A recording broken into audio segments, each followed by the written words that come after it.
西区某一间私立的幼儿园摘出教保员不当管教，13个囡仔受害，教育局重罚50万，终身不得任教。美伊和平协议也未有结果，美国阁表态，准若伊朗无要签和平协议，就恢复军事行动。国民党主席邓丽文针对港方运中国表示有替台湾民主基金会补助款480万，引发质疑。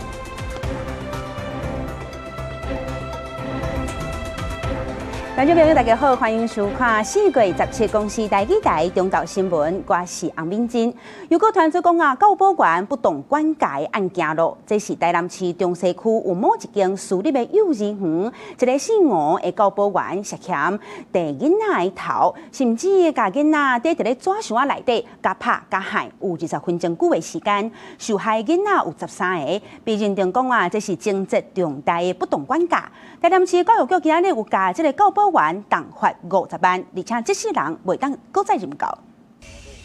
透早9点外，老师带囡仔出来上户外课堂，囡仔真欢喜。不过这背后却传出有考到囡仔的代志。台南中西区这间私立幼儿园，去年11月中，互家长指控，园内姓吴的教保员手段真粗残，甲囡仔下头、脸面强制吃物件，甚至甲囡仔装入纸箱内，创治20分钟。教育局调查了后，发现受害人数有13个人，侪非当事家长听到拢踹一个。最压抑啊，因袂歹呢。因袂歹吼。系啊，老师阮孙嘛，阮感觉袂歹啊。这次就有点夸张。装在纸箱摇晃就夸张。我觉得这个很夸张。对，很多。因为我3个小朋友都读这边。哦。对，也没有碰到有什么问题。针对这桩违规案件，教育局接到通报，随调查，嘛经过委员会审议通过，决定甲姓吴的教保员罚50万，兼一世人袂使搁教。那迄时在场姓崔的教保员虽然无动手，不过互人看到伊专程伫边看好戏，互教育局认定爱负起保护责任，60万块甲禁驾1档。对此面带屁想，台南发生真侪届不当管教事件，即件要半档啊，敢若对教保员处罚，业者也无相关作为。半年完全对业者连裁罚的机制都没有，然后等到好我们去关心要问的时候才说你这个程序在跑，这不是很乌龙更鬼扯吗？针对园方的部分呢，负责人要处以处罚，甚至减招、停招。我们在103年就已经宣示了，只要园方有发生情节重大的不当管教，一律会处以停招、减招等等的一个处分。教育局强调，对考到囡仔案件绝对零容忍，伊嘛照幼儿教育甲照顾法的规定，有说无适任专区、公保行为人、教保服务机构等。除了这方面针对行为人罚钱，那园区这边负责人嘛要负责。教育局讲，到时会进一步行行政程序，依法处罚。记者蔡台南采访报道。画面顶这是有600多档历史的金门县定古迹陈显望去互迫害啊！警方扩大追查，锁定一个住伫咧中华姓李的嫌犯。警方伫咧4月14有去敲伊的厝，当场就查扣相关的工具，还有册掠贼财赃。金门县长陈凤海强调讲，未来会加强文化资产的监控。金门县定古迹陈显望，互人误去，但是后代咧陪墓的时，发现木具互人误一空，心肝疼又搁惊吓。警方随组专案小组调这几个月的监视器，锁定姓李的男性有重嫌，就是警方伫咧中华嫌犯的徛街掠着人，当场甲犯案的工区铐落来。我们搜索他的住处发现这些东西那他对他的这个犯罪行为是没有辩解的。他在来金门有。针对这些古墓群有一些这个场勘那是因为发现这个墓地处偏僻所以才选定这个墓来下手。是安怎要看海乌623档的金门古迹？警方伫咧嫌犯的徛街敲出研究金门古墓的册，也有专业的工区，判断是有计划犯案。专案会照刑法、乌墓甲文化资产保存法等罪嫌，移送福建金门地检署侦办。金门县长陈福海强调，未来会加强文资的监控。对于古迹，尤其是古墓我们应该要监控，甚至在周边出入的重要道路必要设一些监视器。嫌犯锁定地点较协调的古墓犯案，互文化保存的管理受到检讨。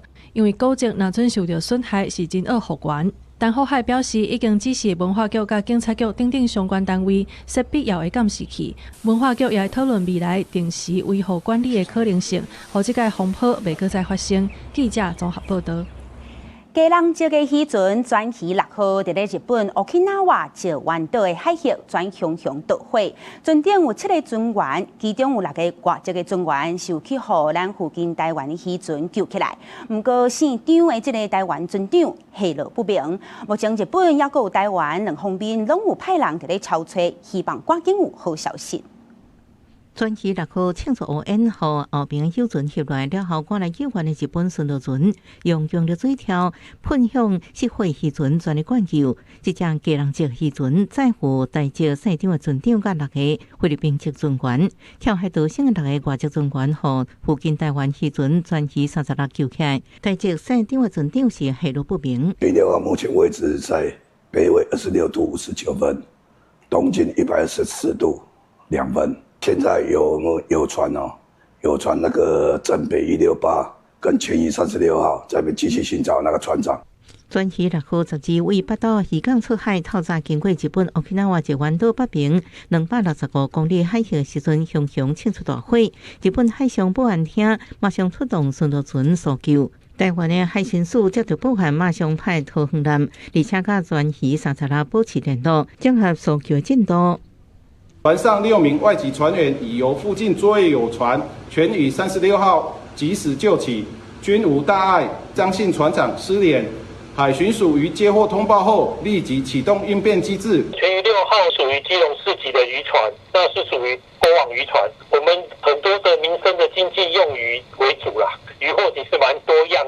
企业处整合的资料，家人击败专机6号，档位是98.83栋，是高望渔船，民国76年入水，主要是掠明星水鱼啊。目前日本的巡逻船继续伫司法海域扩大搜索范围。咱的桃园南到事故现场投入搜救。记者综合报道。来关心去互苦毒尾手不幸死亡的这个凯凯这案，负责照顾伊的2个灵母已经封判无期徒刑，也有18年的有期徒。这其中呢是阁有负责安排的移福人民的社工陈尚杰，伊是去互依照过失致死，也有伪造文书来起诉。一审依照过失致死判刑2档，也拿伪造文书这部分无罪。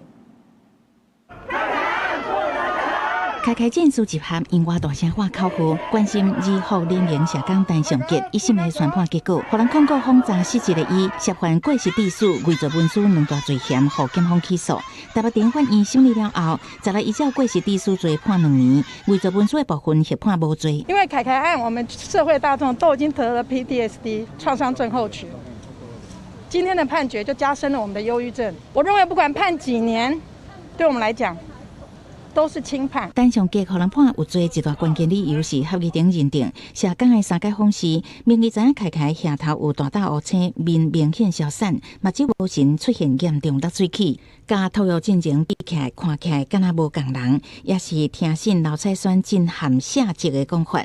就连凯凯一直发烧有受伤的情形，嘛无督促义母爱护凯凯去就医，后续阁无实际去探问，是毋是有得到妥当的治疗，有应该注意会当注意，不过煞无注意的过失。被告的过失行为跟儿童的死亡之间呢，具有相当的因果关系。本来应该对弱势的儿童做一个保护的功能，但却违背职责，消极的不作为。虽然陈尚杰否认是组织社工，不过判决理由特别强调，里面不是单纯的消解托育角色，是严格汰选义务，有实质监督权限的特殊职务法人机构。因为法人机构无实体，各项监督保护义务的执行，都要依靠专业的社工落实，嘛必须承担保护义务的保护证人地位。不过陈尚杰煞消极无作为。至少过失致死罪的部分是家属比较关心的部分，那我想这部分法院也给了一个合理、符合家属期待的判决。一审宣判即马公布，不过陈尚杰互人判有罪，疑名是敢若用文字回应的方式，甲凯凯讲一声失礼。不过声明尾啊有讲到对判决的结果感觉真沉重，真危害社会安全网的破碎，到尾煞由第一线社工个人来承担全部责任。记者采访报道。凯凯案的这个社工陈尚杰一审嘛，红依照过失致死罪判2档，就算讲在判决内底有说明讲，伊是根据保证人的地位，并不是伊有社工的身份来做出这个判决。不过，在第一线服务的社工是拢真烦恼，认为讲即马社工歹做，工课坐那两碗门，责任搁爱代正重。我跟你说，那个明天固定的行政事务到处访问拢是社工的工作范围。即马开案的社工单上结，互咱各界是地事罪第一审成立。虽然判决说明是依照个案具体事实，判决单上结有保证人地位，并不是敢若因为伊是社工的身份。个补充强调，应该负保证人地位的人是有实际支配力，却无积极作为的单上结，不是伫基层肩负责任的社工群体，也是引起社工界人心不安。虽然说是个案，但是都很有可能还是会复制在我们的身上。我就跟一个租屋的社工在那边讨论说，如果哪一天租屋的长辈在你租的房子里面死掉了，是因为你帮他租屋的，那这个是不是也是一个比较特殊的情况？单上结爱负保证人地位，法院认定的理由之一，原来有伊甲私营社福中心达成分工共识，家己愿意承担保护义务。这会互第一线的社工烦恼未来，会互社工分工下级，也是有风险性，恐惊会造成更加侪人离职。法院认定的社工日常事务甲社工现场的状况其实差真多。对于这个危险发生是有防止的义务的，那你却是放任这个危险发生，或者是消极的不作为，那你的结果就等于同于积极作为而造成这个结果发生的犯罪人一样哦。我们正常人用一般的经验法则尝试去判断嘛，就觉得怎么孩子前后落差那么大了？你怎么可能会认为说1岁多的孩子磨牙会磨到一个晚上掉3颗？至少守护团体看到认为，那是一般尽职的社工最好基本爱做的代志，都未互悲剧发生，根本无需要讨论保护人的地位。不过专栏引起社工界正关心。也拢修炼所发声明回应关心的一大重点，拢点出制度的系统性失灵，拢讲专业责任无应该互人无限扩张。加强我们在这个领域社工同仁对于儿虐的辨识的知识，我觉得这个一定要。第二个当然是我们其实很多的家庭或者是业务上其实是有分工，那我想当然可能在分工的部分也需要再做一些细致的讨论。虽像社工目前事务的困境有按量伤济高流动率，欠缺经济执行力等，第一线社工承受袂少挑战加压力。卫福部表示，社工的角色加责任范围，牵涉制度运作加真侪项专业层面，有持续检视加深化讨论的必要。答应强化训练加人力配置，因为社会安全网即届用刑事制裁的强制力建构，是毋是都会当防止类似的事件发生？制度安全修正，拢需要好好思考。记者采访报道。来关心天气，虽然讲即摆日时看起来各地是侪分好天，毋过这尾暗仔就要变天咯。气象署表示讲，下晡开始因为锋面瓦近，台湾附近的这个水汽有伫咧增加，所以降雨的机会嘛明显提升。尤其是明仔载拜六礼拜，未来一礼拜降雨上明显的时间点会出现伫咧明仔载。18号的时候呢，其实是各地最容易下雨的一个时间点，在整个中部以北、东半部地区，甚至在南部的山区，都要留意可能会有阵雨或雷雨的状况。南部的平地呢，也有可能会有一些零星飘雨的机会哦。气象署表示讲今仔日日时降雨是主要出现伫咧北部，也有东北部地区、西半部的山区，伫咧过道了后，这降雨的状况会比较明显。也那这雨的部分会一定的落到4月20，后礼拜一等到方面有较离开咱台湾降雨的部分才会较少。来看，这是高雄市的城市公路，有26年的历史虽然讲伫咧2014年的时特别改造过，不过这当地这步道的设备有升档，有真侪街友会伫咧遮聚集，转造成功，遮的景点愈来愈稀微。工务局呢已经编列预算，按算8月份要发包，针对周边的环境甲设备规个翻新。今日高雄市的城市公路，真侪大技术造景，毋是铁啊生生，倒过褪色，都是顶悬的阿妈图已经算灯破去，边啊亮灯以后，若成为街友聚集的所在，甚至佫有人伫遮拍摄。2001年启用的城市公路，因为结合灯光甲技术造景，将做高雄代表性的景点之一。真正伫2014年捌改造过，不只个欠缺整体规划甲管理，也是互这大景点愈来愈稀微。我觉得那个时钟很可惜，因为它就是代表这里的中央公园的一个代表性。那再来是这里的可能洗手间或是这些环境的部分可以去做个改善。它仍然是需要第二次的创作，第二次创作能够跨越它当初的门槛嘛，再次的民众参与嘛，也许它可以把游民考虑进来啊，也许它可以描述一个城市的多元性嘛，游客怎么跟游民可以相处啊。最近工务局宣布，按算8月发包要针对城市公路进行第2摆改造，初步设计图已经出来，嘛有办地方说明会。不过有议员认为，工期爱拖到明年去，除了速度上慢，这款的改造设计也无够，应该爱去思考要安怎去结合整体现况，用人文艺术的元素，和城市公路有新的生命。未来的城市光廊，我期许它可以重新肩负起串联2个商圈的重责大任。除了原创性以外，也希望多点光源设计，让许多民众可以被光源吸引，来逛逛城市光廊，也逛逛商圈。有关于五路部分，如果说有一部分先完工，大概是可以接受。如果说往中华路跟中华路那边，可能再上做第2期。针对大家拢关心的基友问题，议员认为爱去甲因沟通，保持环境整齐，互相包容，才是正办。对此市府回应，而且相关局处去关心处理。记者柯嘉如、柯兆勇、郭永昌报道。3月小马祖才会乡顶卡有影是叉。被选中的宫田宫马祖昨日是到北港朝天宫进香，顺利完成读素文也个开会仪式。今晚呢，乱桥是一路往北，沿第19线上北，按算4月20日的下晡就会回家，登到宫田宫了。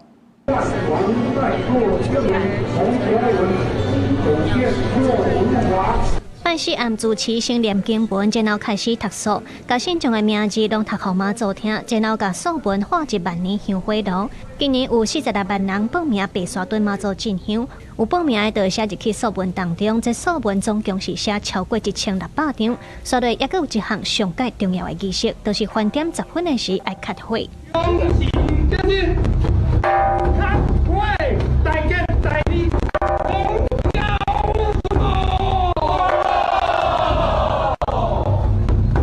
开会仪式就是甲北港朝天宫万年香火炉内底的香火，开到白沙屯宫天宫的火坑，这代表香火甲能力的延续。仪式由主持负责开3届香火，然后火坑就随放入香搭，在外口打封条符铃。香搭甲白沙屯妈祖神尊陆续过香炉了后，就随起甲火鸾。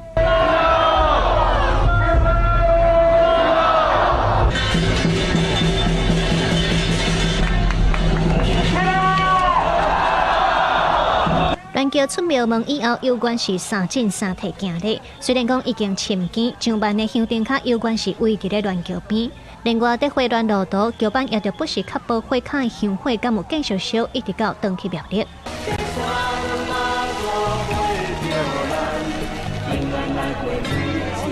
到拜五白沙屯妈祖进香已经是第5天，说来火乱的行程还阁行4天。目前是一路沿台19线上北，已经陆续行过元长轮背甲二轮顶顶，拍算20下晡会登去到庙里宫天宫。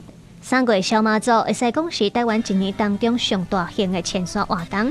伫咧拜五暗，大家嘛拍算10点5分起驾，若敢会甲白沙屯妈祖进香团烧拄长，这嘛是真侪信众关注的焦点。记者卢尚珠、谢桂林综合报道。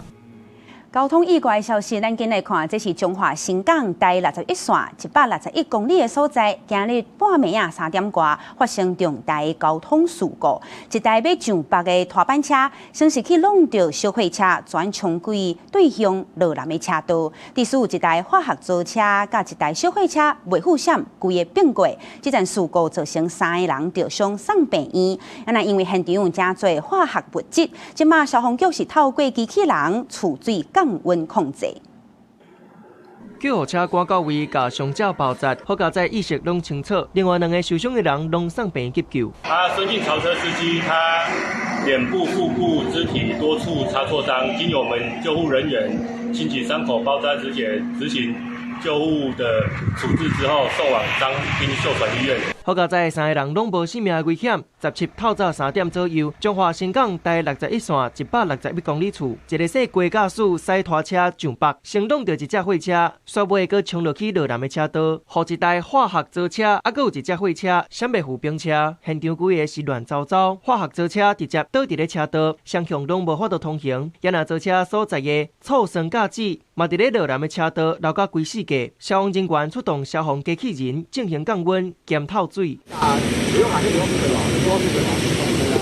醋酸甲酯是解毒、高挥发性的有机溶剂，主要用伫咧油漆也是墨水等等用途，有真高导火、刺激性、麻醉的作用。若是人体接触到浓度真悬的醋酸甲酯，就会不爽快。如果说呢，你吸入或者是被感染比较多的话呢，会影响到你体内的代谢，因为代谢出来会产生所谓的甲醇啊，那甲醇会造成我们的视神经呢会受损也许会那种酸中毒也有可能。物理老师就指出，醋酸甲酯常常用伫咧生活当中，使用的时阵要提高警觉。这阵车祸掉事的原因，警方要搁进行后续的调查。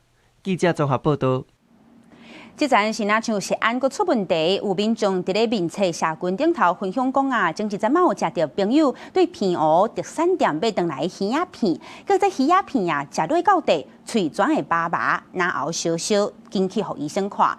事后才发现讲这产地标示若像毋是伫台湾，其实应该是对越南进口的。昨片蚵关的卫生局有去到场来稽查，甲产品拢炸登去抽验，目前所有的产品拢落架配合调查。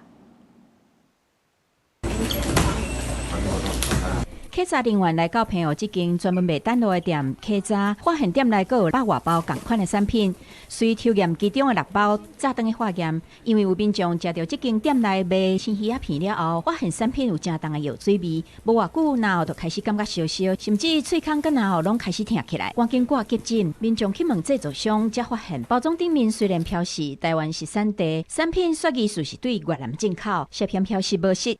清查到目前是162包的一个那个产品，那业者也自己主动那个下架，然后封存，大概抽验了6包，那我们会这几天会经过那个检验之后，看结果，最后的结果做后续的一个处理。官府表示，16已经前往店内稽查，业者回应强调，这项产品是甲厂商进货，产品来源的部分会搁甲经销商确认厘清，嘛已经甲身体无爽快的消费者联络。厂商伊爱着各位工厂迄边，去了解这个情形。但是阮嘛是爱着有这个责任啦，爱着来协调的好势，咱卖互消费者讲来做啥对身体的伤害。消费者质疑产品标示无实在。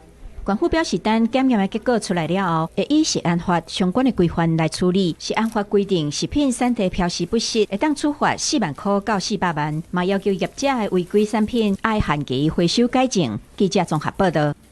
又搁传出有诈骗的手法咯，这是新竹县竹北最近讲有真侪民众去互骗。根据了解，是一个大约50多岁查甫人，伊专工去到被害人的厝内，甲伊借电话，甲伊调工，甲伊盘烂。伫咧开讲的过程中了解这个人伊的家庭背景，尾手呢，才搁甲开喙，甲4大人借钱。根据了解，目前已经有3个被害者，警方当伫咧追查，要甲这个歹心的本身抓起来。身穿黑白色线条衫、挂嘴暗的查甫人，伫别人厝门口口行来行去，看到时代就挑工借话开讲，讲20多分钟了后，得到对方信任，就安尼骗走时代1000块。他说：“我是你舅舅的儿子。”他就跟我讲说，他现在是包工程，讲得很像，真的就是那一个人，就是我以前跟他玩的儿时玩伴。后来最后的时候，他就跟我讲说，因为他今天带了一个工人受伤。他需要有一点那个钱，但是他带的钱不够嘛，跟我借1000块。这是新竹县竹北最近出现一个大约50多岁查甫人，设计伫附近挑工找人开讲，了后就向对方开嘴借钱，而且受害者已经有3个人。我婆婆去年已经给他，就是说已经也给他诈骗3000块这样子。我觉得说自己好手好脚的，为什么不去做那些反过来骗老人家这样？用骗的方式，比如说我是谁的舅舅啊？如果舅舅讲不通，可能就扯到可能他是他的那个叔叔的小孩啊，或者阿姨的小孩啊。目前现在知道的目前有3位，3位的话金额是1000块钱到3000块钱不等。提醒民众提高警觉，在此呼吁遇有亲友借款情形，务必先请查证身份，切勿因一时心急或同情而交付现金。目前警方当咧追查嫌犯，要把这个恶质的变身抓起来，避免有民众受害。也提醒民众拄到无熟悉的人借话，一定要提高警戒，避免受骗。记者杜君和新竹报道。因啊，伫咧新北市的板桥区啊，咸生妇幼诊所是逼出有诈领保险金的风波，检调接到检举，怀疑讲啊，诊所有甲有心的人士合作，伪造胎位不正的这种假的诊断书，来骗数百万的健保费，也有保险金。检调有约谈医师，也有护理人员10几个人到案。问话了后，县区的院长150万交保，也那副院长120万交保，准那调查事实，上当会去互废止医生牌。送姨母车，囡仔带咧来，互医生看。诊所打开门，民众陆续入来，不过大门刷大广告，妇产科规工停诊。早上就当天说会影响小儿科看，他就打电话来是说小儿科不影响。医社群公布公告，临时配合主管机关作业流程，暂停门诊服务。不过，徛新北板桥的咸生妇幼诊所会临时停诊，是因为传出诈保，和检调约谈。23到24周的宝宝听觉已经发展。社区的院长捌拍影片分享产前卫教知识，不过为诊所医生、护理人员，各有几来的产妇至少16人互带走。因为检方接到检举，怀疑诊所甲孕妇合作，伪造胎位无正等诊断证明，诈领健保费甲商业保险，诈保总金额至少有数百万。目前都在调查当中，所以一切都是不公开的调查。好。诊所态度业贴，敢若讲真早无公开，一切配合调查。不过经过检方透明侦讯，姓郭院长150万交保，姓林的副院长交保120万，姓郭甲姓林的医师各交保80加50万。另外3个护理师是以3万到8万交保。大概110年左右，我们就已经有发现他申报异常，所以他已经有返还我们不当申报的金额了。检调这一端，他其实从113年陆陆续续有来跟我们调资料，我们也都配合他，应该有相关，只是他的范围更广，因为他好像有一些是自费的案子。面对专案，健保署回应配合司法调查，提供需要的资料。若是将来被判决有罪确定，会祭出停约相关处分。卫生局是回应利用业务机会犯罪行为，经判刑确定依附定界，相当会废止医师证书。记者综合报道。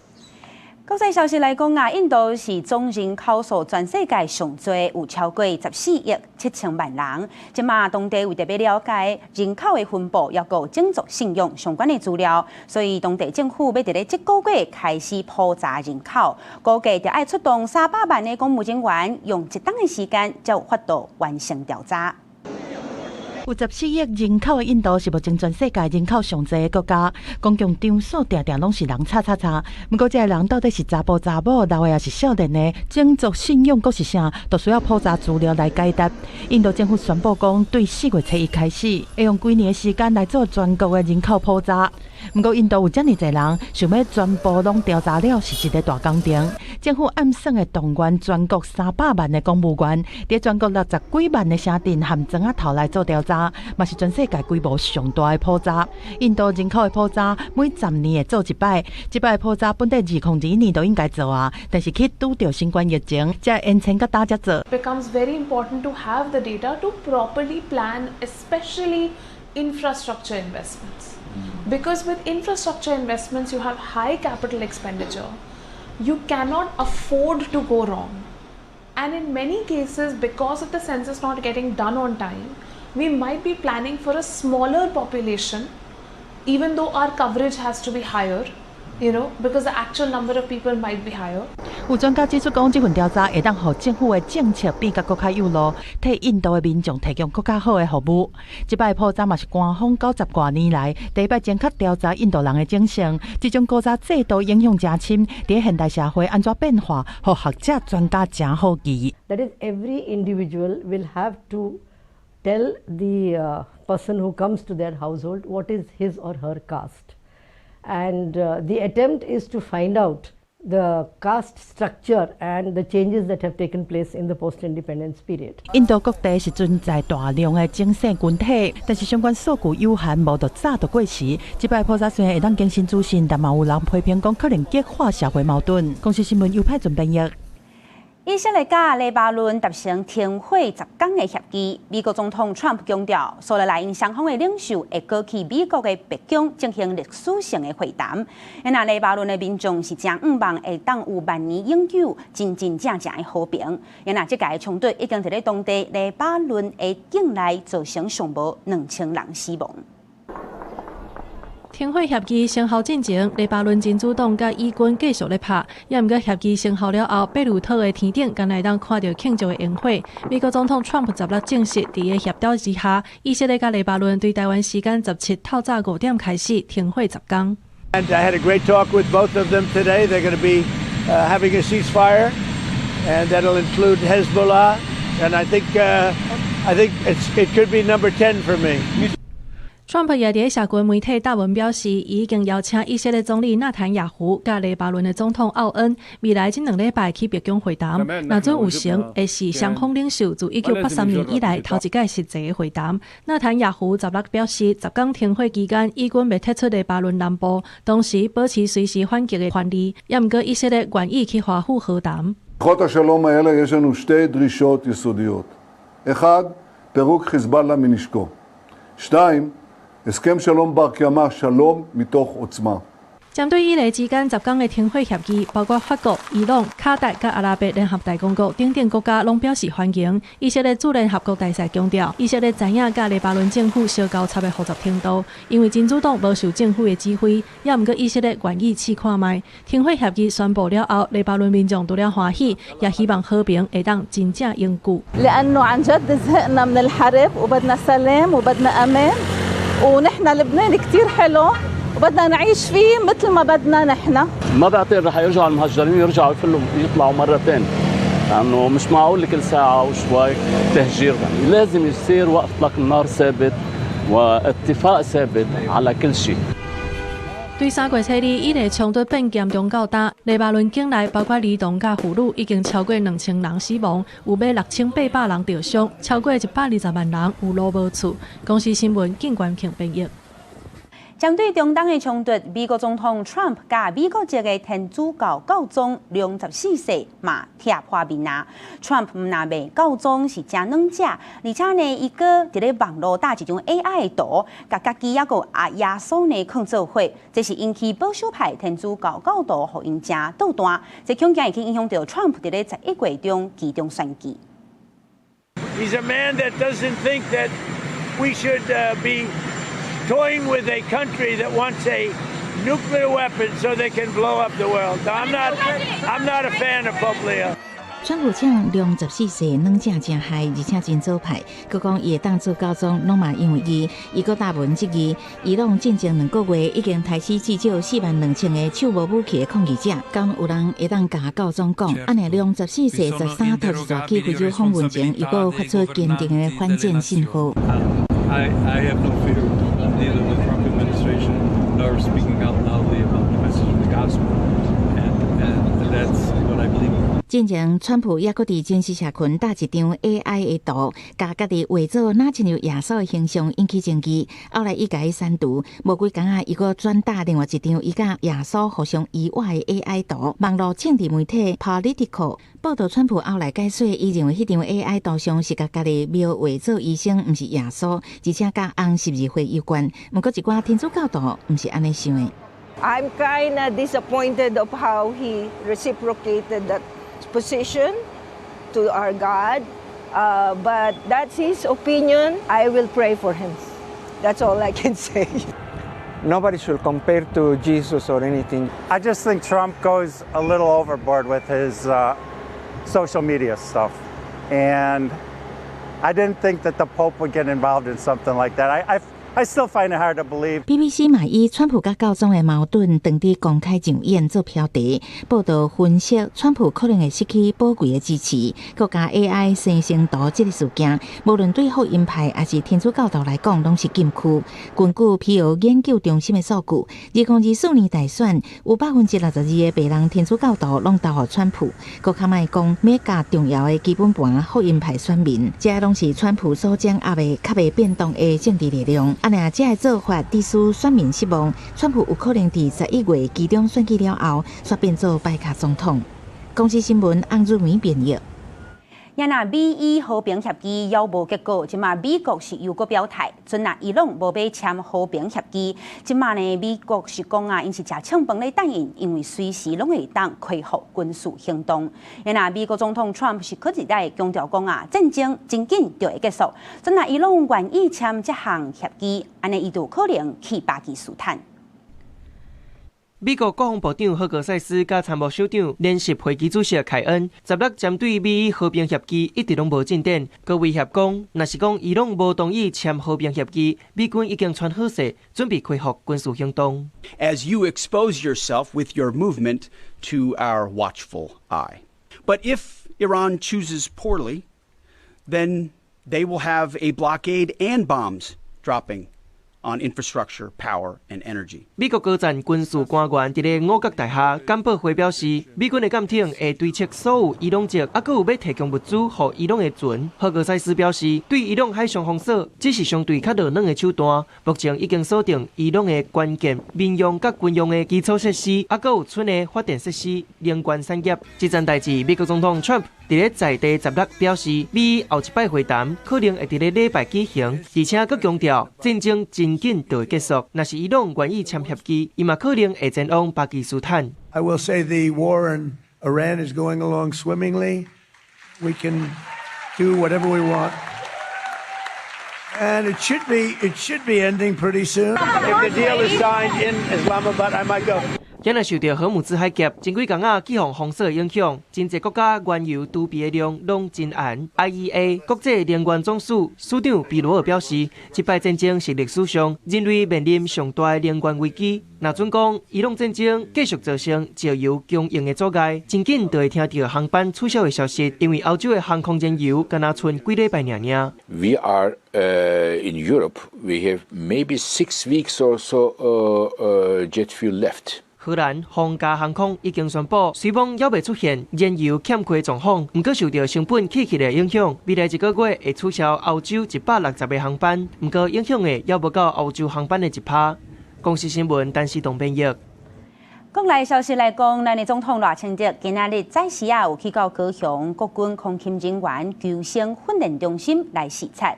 因那3月底才来台湾访问4位美国参议院的参议员，这礼拜是搁一届做伙下批，去互咱立法院的院长韩国瑜也有调野立委，希望讲立法院会当赶紧通过国防特别预算。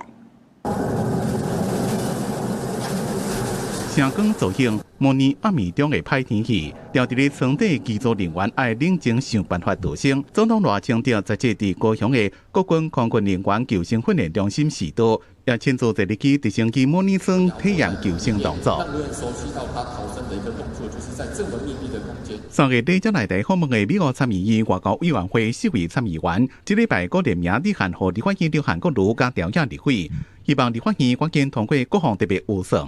讲美国未来几礼拜内也会公布新一批的军售，也就是外国媒体进行报道，因为全社会伫研发的140亿美金军售案。The department doesn't necessarily comment on any potential or future arms sales. So you do commit to advocating for all paused arms sales to Taiwan be done without delay. Yes, I do. When it comes to Taiwan in particular, I would say a lot of the president's reform efforts here are directed towards getting the munitions and a lot of the defensive equipment that Taiwan needs. 川普提名的国务卿政军局总经怀特伫立面听证会讲，川普甲国务卿卢比奥拢正重视对台军售，对国防特别预算，调野立委拢有正面的信息。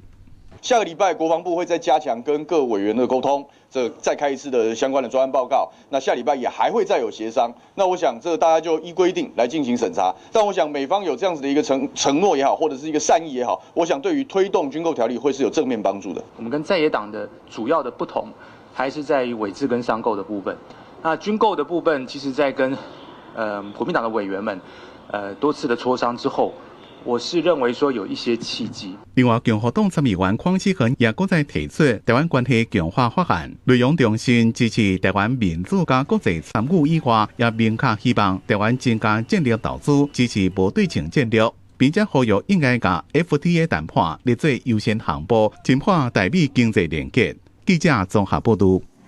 国民党的主席郑丽文前几天率团访问中国了后，今嘛是去访亚工，讲伊有向台湾民主基金会申请480万的补助费，引发质疑。民进党的立委认为讲，中国国台办早伫咧2022年就甲基金会列作是台独顽固分子关联的机构，但今嘛国民党来加请补助，实在是真口舌。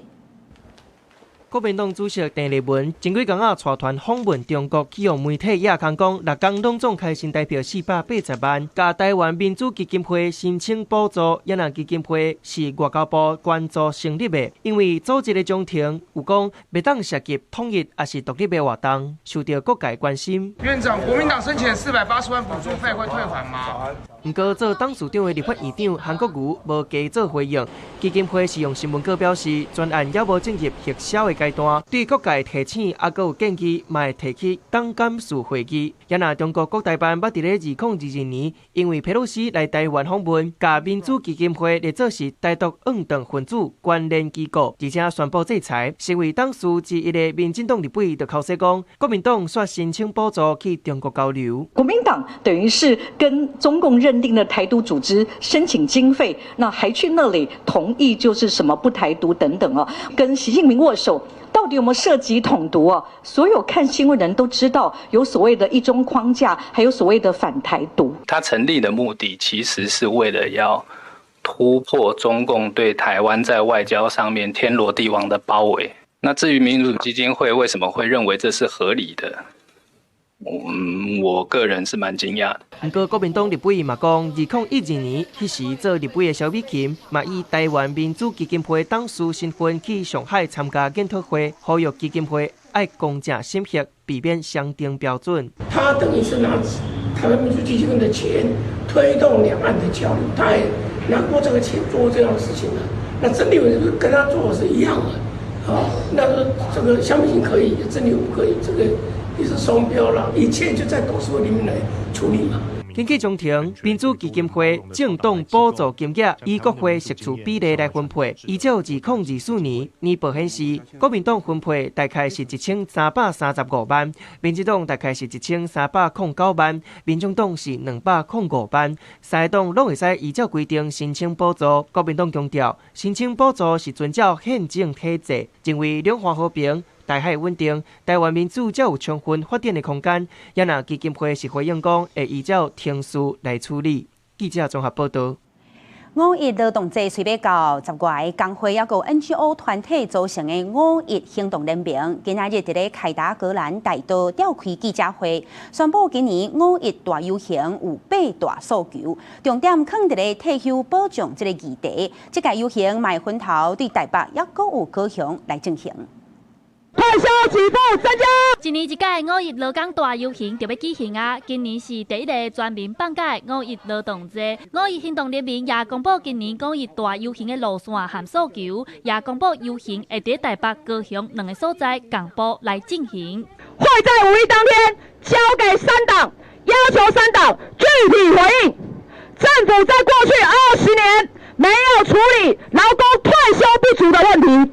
今年5.1行动联盟也提出8大诉求，分别是提悬劳退薪制，对现行的6%提悬到12%，提悬劳退旧制计算标准，取消限制4-5基数规定，工作年资拢会当累积退休金，拍开劳保、劳退、投保薪水的限限，提悬劳退薪制资欠费，对6个月提悬到15个月。推动社会保险全民纳保，也爱互家事劳工、移工拢爱有劳退保障。公教退抚基金爱有够级的补贴，公司后退休金提拨爱一直拢15%。薪资提拨率趴在6%，趴了20年，这个是我们喊了无数次，喊了再喊没有用的一个口号，大家心知肚明，这个6%的提拨率无法支付老年退休的时候的生活保障。2035年，台湾将取代韩国，成为全世界生育最低的国家。在今年的5.1诉求主张就聚焦在退休制度的改革。劳团也表示，在5.1行动联盟创基1年了后，今年5.1劳动节总算改做固定假日。面对高龄化，劳团也把今年的重点放在退休保障，希望游行迄日政府和3党立委拢会当回应因的诉求。记者台下选林秀凯台北报道。税处条例修法草案讲要修法花超过半冬啊！今嘛民团甲下党派立委是联合呼吁政府，定要赶紧甲提案送到立法院。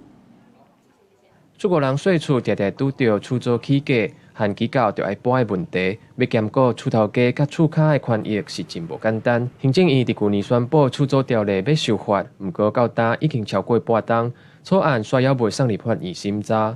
代表房东、代表房客、代表租赁业者的团体，都是共同来召开一个今天这样的记者会。那目的就是说，我们都支持这样的改革，我们呼吁行政院要赶快提出法案送立法院。所以呢，我们期待的不是市场上的对立，而是一个实际的行动呢。租赁市场的政策真的不能再拖了。民团讲原本规划包括3年的租期保障、限制厝税调升、还有派厝卡条款等等改革方向，到达拢还无具体的进度。民团呼吁行政院就要赶紧提案。条约立委嘛希望行政院先提出版本来讨论健全制度。就不要再拖延了嘛，因为有版本才能谈啊。你在谈的过程中可以修正，可以沟通啊。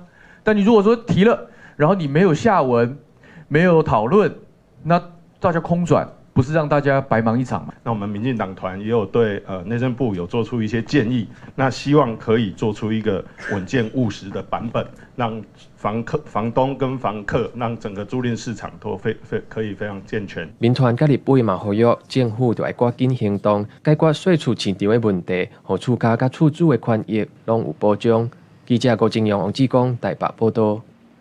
南投县民间乡最近因为可旱，除了仁爱乡的地区以外，拢有列入天然灾害现金救助的范围。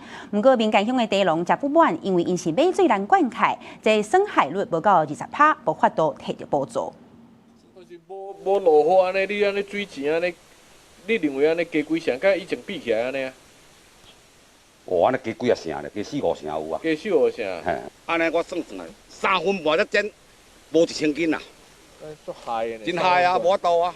因为差不多半冬外，拢无啥雨水，民间的地农甲乡长怨叹咱地米产量减一半较侪，地农为着无爱咱的地藏打气，开钱去买水，嘛因为水真贵，2天就爱来压一解水。气候问题吼，真歹顾啊！你看有涨啊，收无量啦，都压水是保持伊无涨，莫有死去尔啦。吼，咱八卦山呢真特殊吼，咱这算非旱灌区域。所以咱这农民呢，要灌溉拢爱甲私人来买水。中央的标准是讲，这个地看起来要死安尼超过20%啦，安尼是对咱农民真无公平，因为咱真侪农民都是因为讲，这个地米计数无好，吼，佮无雨水，啊，伊就是开这个水呢，互咱的地莫死去尔，但是伊的产量是根本就拢无伊。因为可旱，南投全县除了仁爱乡的地区以外，拢纳入天然灾害现金救助的范围。啊，毋过民间乡损害率无达到20%，煞摕无补助。乡长强调，徛一鼓励农民积极保护咱的地藏的角度，毋是只看地藏有冷气无，嘛应该教农民逐日买水的钱，增加灌溉的成本，纳入补偿的评估内底。面对极端的气候，中央的补助嘛需要愈有春秋，安尼较对。记者安修南投报道。台南南科的基比病院去年3月动土，最近伫咧地下室咧挖的时，挖到一寡史前大澳文化的废鸦片。工地大门关条条，无人出入，怪手顶各种大型机具拢踩伫咧原地世界点记记。当日我刚兴建的南科基比病院，因为3月底挖地下室的时，意外发现新石器文化尾期的大澳文化遗址。病院随天港通报台南市文化局，文化局初步判断废墟可长度大约3公尺。专案小组10时会勘了后，决定要赶伫河水期进行开挖抢救。因为考量雨季已经快要来临，整个工区的一个安全也不能够开挖面暴露太久，所以这部分也请这个工程单位这边来做一些配合。但我想，因为所剩下的面积并不是太大，我想处理起来应该蛮快的。相片内底废鸦片有黑色的、毛地瓜红的，拢是对工地挖出来的。其中这款乌灰啊，都是大澳文化的特色。大澳文化主要是分布伫台南高雄地区，离即阵大约有3300年到1800年的历史。子。文化局表示，南科园区自1995年设立以来，小刷发现68道遗址。南科奇美病院者是属于石头堡遗址，你伫遮发现上侪都是大湖文化物件。那边其实一直都是我们密切关注会不会有遗址的东西。那虽然这次出现的范围看起来很小，而且主要是灰坑这样类型的遗留，不过我们也很期待说能不能发现一些新的东西，或者能够补足我们对于它的什么聚落啊什么之类的一些其他样貌的认识。奇美病院开30亿来去南科园区，因为知影文化资产的珍贵，来破坏去就真正乌有啊。去年3月动工进前，就请专家先勘察，时间的规划嘛尽量闪开会有危机的所在。无想到3月底也是挖到苏建文化的恢复坑，院方表示会全力配合市府抢救文化资产，因为恢复坑面积无宽，对后续工程的影响应该不大。记者李新武、柯家如、柯昭阳台南采访报道。日本公布2026年头一季入境消费金额上悬的是台湾旅客，也那4月29就是日本的黄金假期上届受欢迎的出国地点，台湾排第2。将传统服装表演泰鲁阁舞蹈台湾原住民的演出，向日本人欣赏。大家一碗卤肉饭，一杯珍珠奶茶，等为头前人擦擦擦。在东京秋叶原的台油馆活动，可以品尝台湾美食，欣赏原住民舞蹈，还可以抽机票，就是希望借此来抢攻日本人的黄金周旅游市场。今年黄金周为4月29开始，上长有8天连假，是海外旅游的大月。航空公司、旅行社业者拍拼，甲人客宣传台湾的观光行程。来月に台湾に行くので、その事前準備というか予行練習で来ました。せっかくの休みでちょっと円安もあって、あと近場ですごく美味しいご飯を食べられるので。根据日本各大旅行社统计，今年黄金周热门出国的地点，台湾排第2。业者讲，台北周边九份老街、放天顶这的经典行程上热門。另外，坐高鐵一路送到高雄的商品，人氣嘛愈來愈懸。韓国が1番の集客なんですけれども、2番目で台湾というのがしっかりと入ってきておりまして、全体的に見てもちょっと高くなってきているようなヨーロッパですとかというよりも近場のところでという方が増えているかなと。中東情勢の影響でヨーロッパの旅行をやめられたり、中東の旅行をやめられたりするお客様が他の旅行先を選ばれる、安心安全のアジアに行かれたりとか、あとはオセアニアに行かれるという傾向は増えてます。在中东局勢影響，面對機票價格大起、航班變動的不確定性，讓日本人愛選較近的國家佚佗，台灣顛倒佔較優勢。台灣我們相對來講是距離比較近，而且可以很容易就出發到台灣，可以3天2夜或2天1夜的這個小旅行，其實都非常的便利。所以其實台灣在這個方面相對的優勢。去年來台灣的日本人差不多150萬人次，是來台灣旅客上大市場。今年旅遊業界同款真專力，要搶攻黃金周的商機。公司國際記者是祝賀日本東京報道。今仔日因為方面接近的關係，透早到頂埔、馬祖、金門會有局部地漸陣雨，還是雷公雨。台灣北部地區會有蘭山地漸陣雨，其他所在甲平烏，是坐雲到好天。